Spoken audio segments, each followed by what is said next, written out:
That's good, huh? Yeah. Easy. Hello JC Lovers, apa kabar kalian semua? Sehat dan bahagia selalu ya, dan tetap jaga protokol kesehatannya. Nah, di video kali ini, Mimin akan kembali mereview sebuah film yang merupakan lanjutan dari film terdahulunya yang berjudul Rise of the Planet of the Apes, yang udah pernah Mimin ceritain alur filmnya pada video sebelum ini. Yang belum nonton, link videonya ada di pojok kanan atas ya.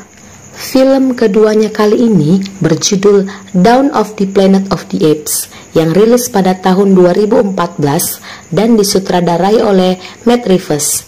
Pemeran dalam film ini diantaranya Andy Serkis yang masih dipercayai untuk memerankan Caesar si monyet pintar, Toby Kebbell sebagai Koba, Jason Clarke sebagai Malcolm, Kerry Russell sebagai Malcolm Early, dan masih banyak pemeran film lainnya. Film ini masih menceritakan mengenai monyet pintar yang merupakan hasil eksperimen dari perusahaan Genesis yang dipimpin oleh Caesar, serta mengenai penyebaran virus flu simian. Bedanya, pada sequel kedua ini terjadi permasalahan internal di dalam kerajaan monyet itu sendiri. Bahkan, salah satu dari monyet itu mengkhianati Caesar. Penasaran sama ceritanya? Nonton video ini sampai habis ya. Tapi, sebelum Mimin mulai, silakan subscribe channel ini dan tekan tombol loncengnya supaya kalian mendapatkan notifikasi video-video terbaru dari Mimin. Subscribe itu gratis loh. Kalau udah, yuk kita masuk ke alur cerita film Dawn of the Planet of the Apes-nya. Di awal film, tampak seorang pria tengah membaca beberapa laporan berita mengenai gejala penyakit dari orang yang positif terjangkit virus ALZ-113, di mana gejalanya berupa demam, batuk, dan sakit tenggorokan. Di sini, pemerintah menyarankan untuk melockdown seluruh aspek agar tidak memperparah penyebarannya.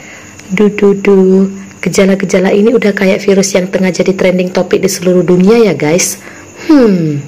Oke deh, kita lanjut ceritanya. Di sini juga dijelaskan bahwa semua masyarakat di seluruh dunia menjudge para monyet lah yang menjadi sumber dari virus itu akibat aksi barbar para monyet yang berperang di Golden Gate Bridge. Pandemi ini pun diperkirakan memakan korban sebanyak 150 juta jiwa dalam kurun waktu 6 hingga 8 bulan ke depan. Pandemi dari virus ALZ-113 yang bermutasi menjadi penyakit mematikan ini diberi nama flu simian. Flu simian ini menyebar dengan sangat cepat karena penularannya begitu mudah sekali. Akibatnya, semua negara pun menerapkan karantina rumah alias di rumah aja. Hal ini pun membuat para warga pun menjadi resah karena perekonomian jadi jatuh hingga menyebabkan timbulnya kerusuhan di seluruh penjuru negara. Kerusuhan itu juga menyebabkan tewasnya ratusan ribu bahkan jutaan orang. Seluruh sistem pemerintahan pun sudah berhenti dan seluruh kota sudah mati. Di sini tampak peradaban manusia sudah hampir punah. Yang tersisa adalah kelompok manusia yang memiliki antibodi alami yang dapat melawan virus tersebut dan kelompok manusia yang selamat dari kerusuhan. Sedangkan kelompok monyet yang dipimpin oleh Caesar memilih menjauh dari manusia dan tinggal di dalam hutan. Film Dawn of the Planet of the Apes pun dimulai. Berlanjut ke hutan belantara di Gunung Tamalpais, tempat di mana Caesar dan kelompoknya kini tinggal dan hidup dengan tentram menjadi satu keluarga. Mereka juga membentuk kerajaan monyet di sana. Dan Caesar kini telah menjadi pemimpin pasukan monyet yang berhasil lolos dari peristiwa jembatan panjang beberapa waktu yang lalu. Dia juga telah memiliki istri dan anak. Kini istrinya pas banget baru ngelahirin putra kedua Caesar yang diberi nama Cornelius. Sedangkan anak pertama Caesar bernama Rever, tapi dia dipanggil dengan sebutan Blue Eyes karena bola matanya yang berwarna biru. Sore hari menjelang malam, tampak Caesar tengah ngobrol santai dengan Maurice sahabatnya yang kini telah menjadi guru bagi anak-anak monyet di sana. Mereka berdua tengah membahas kabar manusia, apa masih ada yang hidup atau sudah punah. Karena mereka tidak mendapat tanda-tanda keberadaan manusia sejak 2 musim terakhir.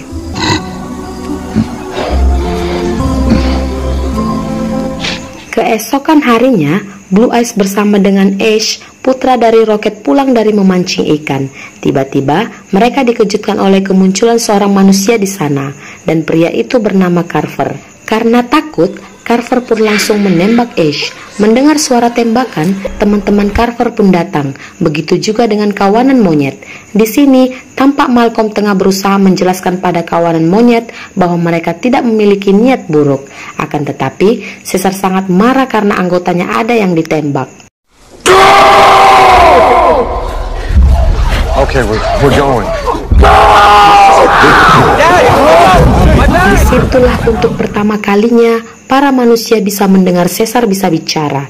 Caesar mengusir manusia, begitu juga dengan Koba. Tas anak Malcolm yang tertinggal tadi diambil oleh Maurice. Kemudian Caesar menyuruh Koba untuk mengikuti orang-orang itu. Ternyata orang-orang itu ditugaskan untuk mengecek bendungan yang berada di dalam hutan gunung tersebut. Karena saat ini manusia sudah berada di ambang kepunahan. Listrik pun sudah tidak menyala lagi. Sehingga para manusia berencana ingin membuat pembangkit listrik tenaga air di bendungan itu. Akhirnya Malcolm dan kawan-kawan sampai di pos penjagaan dan bertemu dengan Dreyfus. Dreyfus merupakan ketua kamp karantina bagi manusia yang berhasil selamat dari pandemi virus flu simian. Malcolm memberitahu Dreyfus bahwa dia berhasil menemukan bendungan tersebut, tapi sayangnya bendungan itu dijaga para monyet yang cerdas dan bisa bicara. Tapi sayangnya Dreyfus tak percaya bahwa monyet tersebut bisa bicara. Kemudian dia pun bertanya mengenai resiko penularan virus pada satu-satunya wanita yang berada di situ yang bernama Ellie. Ellie adalah mantan perawat. Ellie berkata bahwa secara genetika mereka kebal. Mereka pun akhirnya sampai di sebuah tempat yang tampak seperti kota mati dan tak berpenghuni. Ternyata di dalam terdapat sekelompok manusia yang mencoba bertahan hidup pasca wabah virus flu simian. Di sisi lain, tampak monyet-monyet sedang berkumpul seperti sedang ada rapat, sambil melihat-lihat buku gambar anak Malcolm yang tadi tertinggal di sana. Sementara itu, Koba yang telah mengetahui bahwa kelompok manusia masih hidup, segera memberitahukan hal tersebut pada Caesar dan meminta untuk segera menyerang manusia. Sampai-sampai dia mengkompori Rocket untuk ikut bersamanya. Tapi Rocket malah menjawab bahwa dia akan ikut apapun itu keputusan Caesar. Semua monyet-monyet yang ada di situ pun akhirnya setuju dengan Koba.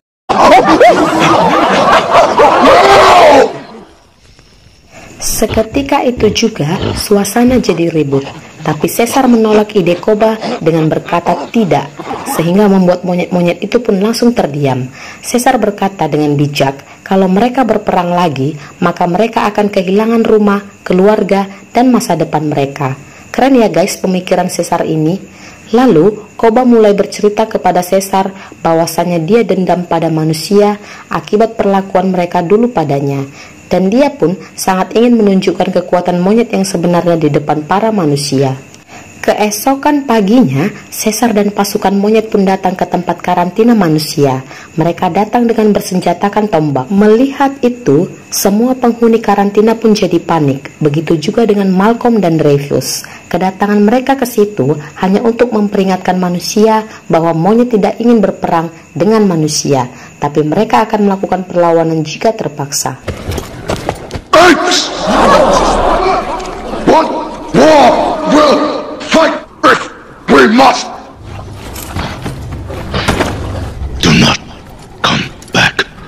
Tak lupa, mereka juga mengembalikan tas anaknya Malcolm dan juga memperingatkan Malcolm untuk tidak pernah kembali lagi ke hutan gunung yang merupakan wilayahnya Caesar.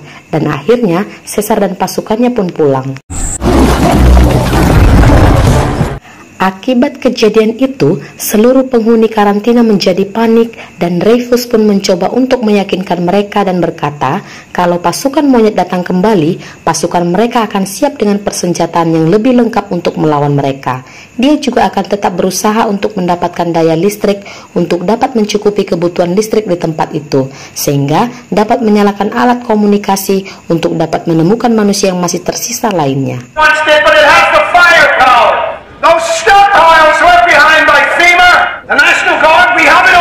Kemudian, Malcolm dan Dreyfus pun bicara berdua.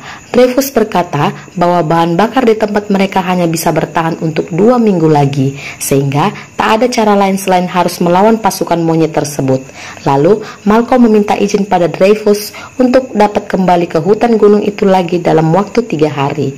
Dia akan mencoba bicara baik-baik dulu dan bernegosiasi pada Caesar untuk melanjutkan misi mereka. Jika Malcolm dan pasukannya tidak kembali dalam waktu 3 hari, maka Dreyfus dan timnya yang akan memburu pasukan monyet itu dan memusnahkan mereka. Akhirnya mereka pun berangkat, dan ketika mereka memasuki wilayah para monyet, Malcolm meminta waktu 2 jam untuk menemui Caesar dan mencoba bernegosiasi dengannya. Dan ketika Malcolm memasuki gerbang pertahanan markas Caesar, Malcolm dihadang oleh gorila penjaga dan dia pun ditangkap.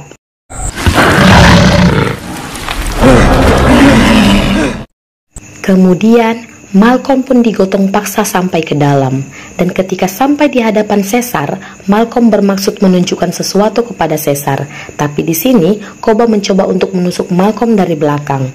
Ternyata Malcolm mengajak Caesar dan kawan-kawannya ke sebuah bendungan yang dulunya adalah pembangkit listrik, agar Caesar tahu maksud kedatangan para manusia ke wilayahnya.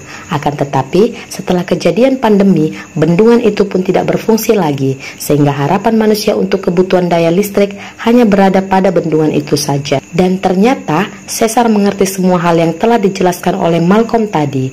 Keren! Malcolm juga berjanji bahwa dirinya dan tim yang akan bekerja dengannya di situ nanti tidak akan mengganggu mereka, dan Malcolm pun bersedia dibunuh jika dia melanggar janjinya ini.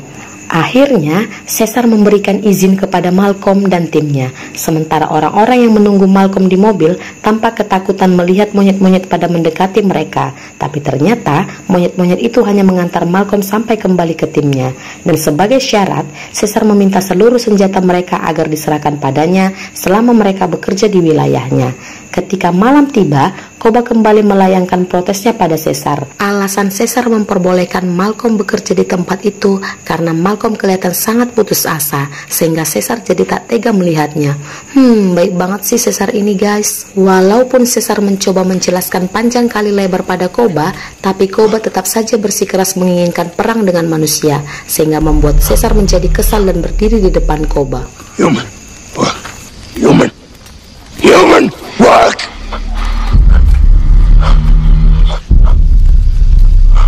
Auto ciut dah tuh nyali si Koba.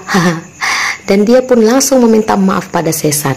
Keesokan paginya, pasukan monyet bersiap mengantar Malcolm dan timnya menuju bendungan, tapi Caesar tidak melihat Koba. Kata Maurice, Koba masih marah dan bilang bahwa dirinya mau pergi berburu. Tapi ternyata Koba dan 2 monyet lainnya malah pergi lagi ke kota, ke dalam camp manusia. Tujuan kedatangan Koba ke situ adalah untuk mengetahui kekuatan manusia. Mereka kemudian masuk ke dalam gudang persenjataan. Ternyata para manusia memiliki senjata yang cukup untuk dapat memusnahkan para monyet. Koba pun akhirnya ketahuan sama manusia. Ketika Koba akan ditembak, dia pun langsung berakting dengan berpura-pura menjadi monyet biasa, monyet kelaparan. Asli dah, tingkah Koba di sini kocak banget. Dan dia pun akhirnya berhasil lolos dari situ.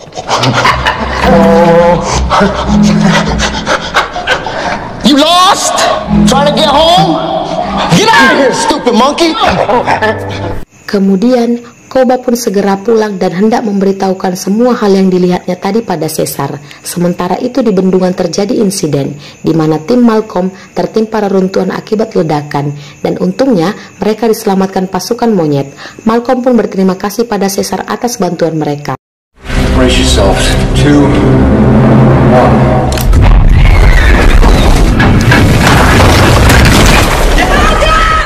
Dan tampak anak kedua Caesar turun dan mengajak bermain Ellie dan Alex.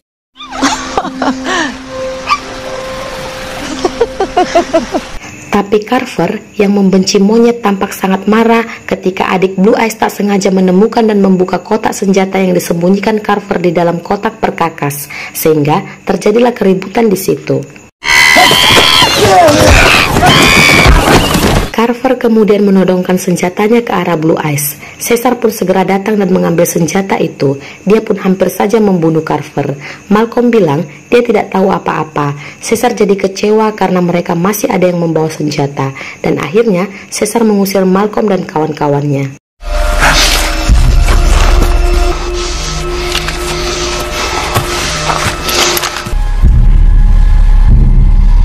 No. Leave now!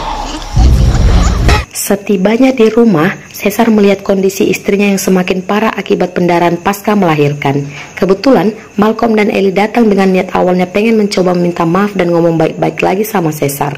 Ellie yang melihat keadaan istri Caesar merasa kasihan dan menawarkan obat untuk kesembuhan istrinya.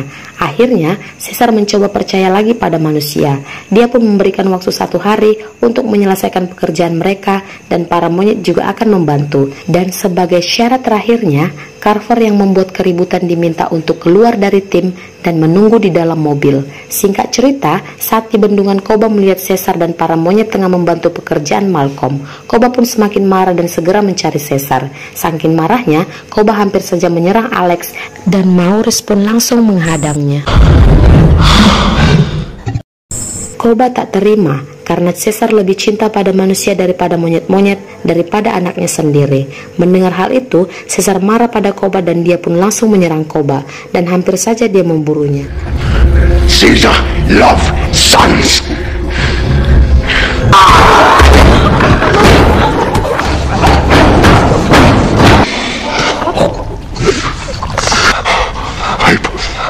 Tapi untungnya Caesar dapat menahan diri karena dia teringat akan peraturan para monyet. Kemudian Koba pun pergi dari tempat itu setelah sebelumnya dia meminta maaf lagi pada Caesar.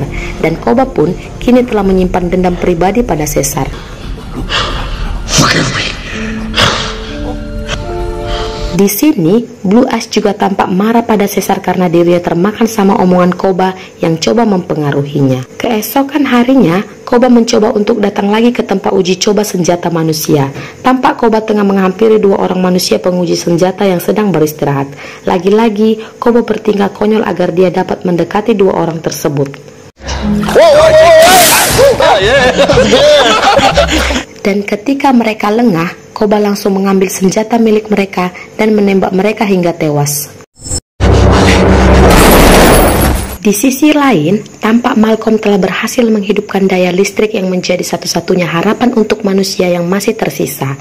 Tampak satu toko yang lampunya telah menyala listriknya. Akan tetapi, mereka belum tahu apa di kota juga listriknya sudah menyala atau belum. Pada malam harinya, saat Carver masih berada sendiri di dalam mobil, Koba datang menghampirinya dan dia pun langsung membunuh Carver. You son of a... Sementara itu, Caesar mengajak Malcolm dan kawan-kawan ke rumahnya.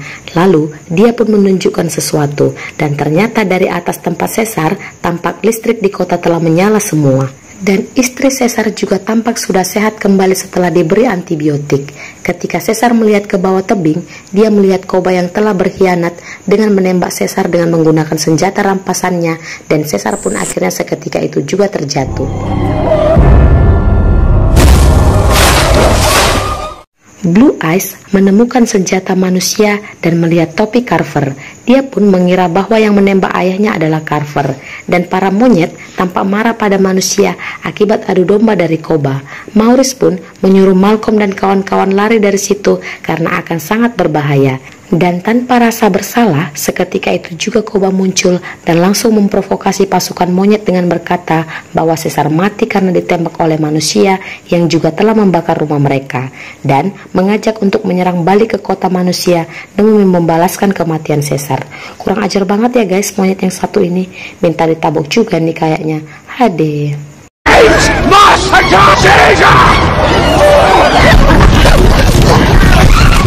Akhirnya di bawah komando Koba, pasukan monyet berlari menuju kota untuk menyerang manusia. Sementara itu di kota, tampak semua orang tengah berpesta untuk merayakan keberhasilan Malcolm dan timnya yang telah berhasil menyalakan listrik kembali.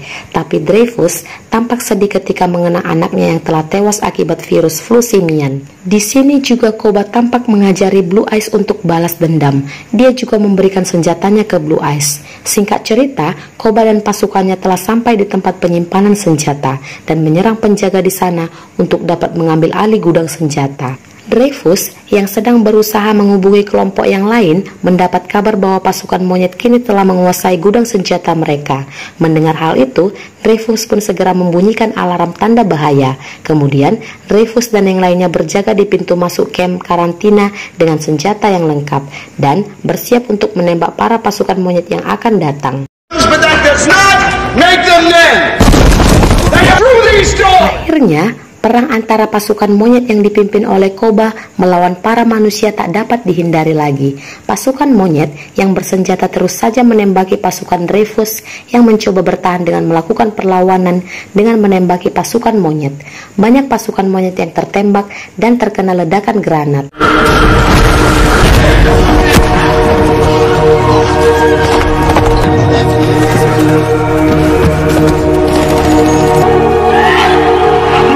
Blue Eyes akhirnya menyaksikan sendiri apa yang ditakutkan ayahnya selama ini. Tapi Koba tetap berusaha menembus barikade dan memerintahkan untuk membuat serangan dari atas. Tapi hal itu masih bisa ditahan oleh pasukan Dreyfus. Tiba-tiba muncul sebuah tank untuk membubarkan pasukan monyet. Tapi dengan gagah berani, Koba menaiki tank tersebut dan mengambil alih dengan melumpuhkan orang-orang yang berada di dalamnya terlebih dahulu.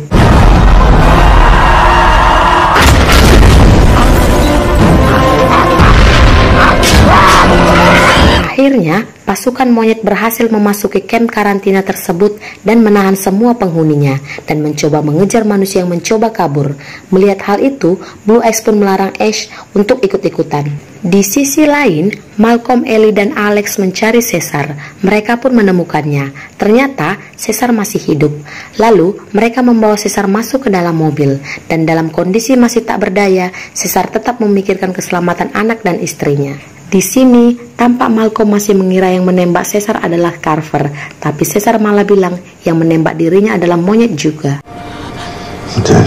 Kini, pasukan monyet sudah menguasai kota dan terus mencari manusia yang tersisa untuk ditahan ke dalam kandang. Dan saat itu, terlihat Ash sedang dipukul oleh seorang pria tua yang berusaha untuk membela diri. Melihat hal itu, Koba menyuruh Ash untuk membunuh pria tua tersebut, tapi Ash menolak karena bukan ini yang Caesar inginkan. Mendengar jawabannya itu, Koba pun marah. Dia pun kemudian menyeret Ash dan melemparnya dari atas gedung hingga Ash pun akhirnya tewas. Scene berpindah ketika Malcolm membawa Caesar menuju kota. Tiba-tiba Caesar minta berhenti ketika dia melihat rumahnya yang dulu, yaitu rumah Will. Melihat kondisi Caesar yang semakin melemah, Ellie bersiap melakukan operasi pada bekas luka tembak Caesar. Tapi sayangnya, peralatan yang dia perlukan masih tertinggal di kamp karantina, dan Malcolm pun pergi untuk mengambilnya. Sementara itu, Blue Eyes melihat Maurice, Rocket, dan yang setia pada Caesar dimasukkan ke dalam kurungan. Singkat cerita, Malcolm berhasil menyelinap dan segera masuk untuk mengambil peralatan medis. Tapi ketika Malcolm hendak kembali, dia bertemu dengan Blue Eyes. Malcolm pun memberitahu pada Blue Eyes bahwa ayahnya masih hidup dan membawanya pulang untuk bisa bertemu dengan ayahnya. Melihat kedatangan Blue Eyes, Caesar tetap masih bertanya mengenai keadaan ibu dan adiknya, dan ternyata mereka masih aman. Hal itu pun membuat Caesar sedikit lega. Kemudian, Caesar memberitahu Blue Eyes bahwa pelaku yang telah menembak dirinya adalah Koba. Setelah itu, Caesar pun dioperasi, dan mereka semua tengah menunggu Caesar sadar kembali. Ketika malam hari tiba, Caesar akhirnya sadar juga. Blue Eyes pun langsung meminta maaf pada Caesar, tapi Caesar malah bilang bahwa dirinya lah yang bersalah karena telah percaya pada Koba, karena dia berpikir bahwa monyet lebih baik daripada manusia. I always think ape better. I see now how much like them we are. Lalu, Blue Eyes pun mulai menceritakan keadaan di kota. Semua monyet sekarang tunduk pada Koba karena takut. Apalagi mereka mengira bahwa Caesar sudah tewas dan yang masih setia pada ayahnya pun dikurung. Mendengar hal itu, Caesar pun langsung bangkit dan memaksakan dirinya untuk segera menghentikan Koba. Tapi Blue Eyes langsung mencegahnya dan berkata dia yang akan bergerak melakukannya. Singkat cerita, Maurice yang masih berada di dalam tahanan melihat kode gambar yang digambarkan oleh Blue Eyes berupa jendela rumah Will dulu, yang menjadi pertanda bahwa pemimpin mereka masih hidup. Dan ketika malam hari tiba, Maurice dan tahanan monyet yang lainnya berhasil keluar dengan membunuh para monyet penjaga, dan mereka pun segera kabur.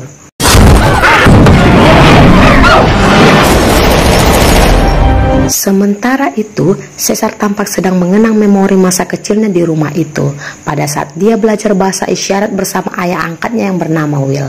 By the way, cerita masa kecil Caesar bisa kalian tonton di video sebelumnya ya guys. Kemudian, Caesar melihat Blue Eyes kembali dengan membawa Maurice, Rocket, dan yang lainnya. Caesar sangat senang karena mereka masih ada yang tetap setia kepadanya. Dan mereka pun segera pergi ke atas menara karena Koba memanggil semua betina dan anak-anak termasuk istrinya Caesar. Malcolm pun menunjukkan jalan masuk ke menara dengan melewati jalur bawah tanah, dan ternyata di sana masih terdapat manusia yang sedang berjaga. Malcolm lalu menyuruh Caesar dan yang lainnya masuk lewat tangga, dan ternyata manusia yang tengah berjaga itu adalah Dreyfus dan dua orang lainnya yang berhasil selamat dari kejaran pasukan monyet.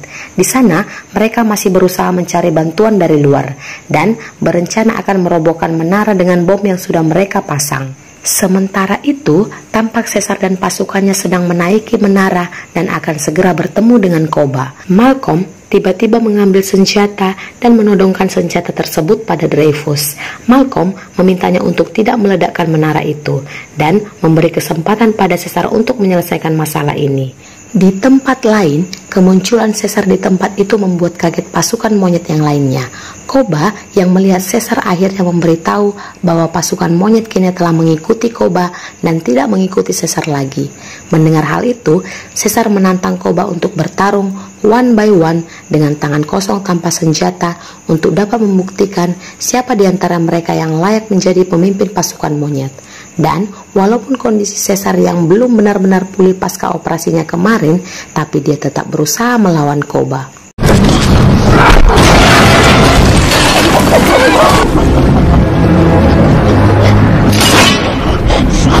Pertarungan mereka pun disaksikan monyet-monyet yang lain, dan Caesar terus menyerang luka Koba yang membuat Koba juga menjadi lemah. Sementara itu, tampak Dreyfus sudah berhasil meminta bantuan pasukan dari utara untuk menyerang pasukan monyet dan memilih untuk meledakkan dirinya agar dapat menghancurkan menara tersebut.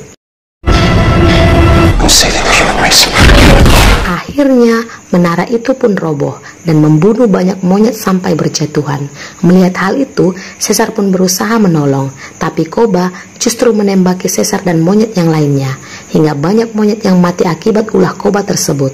Kemudian, dengan cepat, Caesar langsung melompat ke arah Koba sampai membuat Koba tergantung dan hampir terjatuh. Lalu, Caesar pun segera mendatanginya. Tapi di sini, Caesar tidak menolong Koba karena Koba telah mengkhianati para monyet dan memulai peperangan dengan manusia. Sampai akhirnya, Koba pun jatuh dan akhirnya tewas.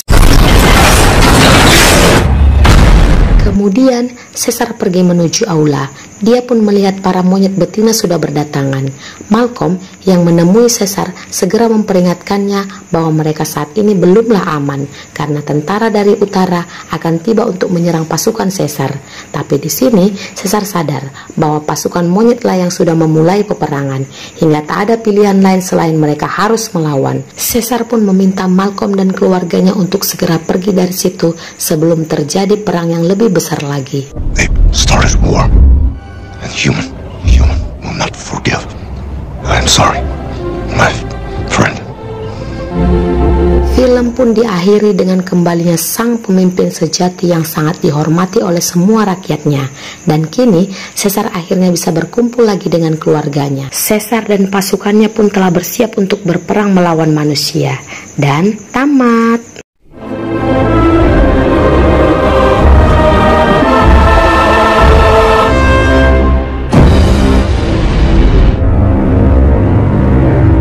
Oh iya, peperangan monyet dengan manusia akan kita bahas pada video selanjutnya.